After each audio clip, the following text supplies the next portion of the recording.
Prose, le couloir de la mort. Absurdité d'un système qui prône la justice par la mort d'individus comme mesure de précaution de la société civile. C'est pour munir de la prétendue violence d'individus dont la culpabilité y est souvent mise en doute.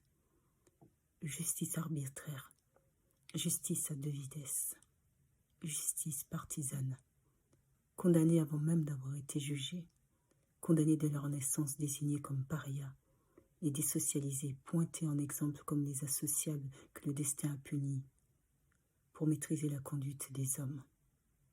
Glacial couloir de la mort, où les pleurs s'entremêlent à la lourdeur du silence. Fini les hurlements, l'injection d'une dose mortelle d'une substance toxique, et la vie disparaît. Celles qui disent le droit ont cette obligation de droiture, d'équité, de justesse dans la décision. Qu'apprend-on à celle accusée de crime, effectivement coupable, dont la sentence est la mort, si ce n'est la banalisation du châtiment mortuaire? Qu'apprend-on à celle accusée de crime, innocent ou culpabilité en doute, condamné à patienter dans le couloir de la mort, que notre société est injuste, que les socles censés les protéger de l'injustice sociale est une utopie, permettant de maintenir les individus dans un semblant d'état de droit?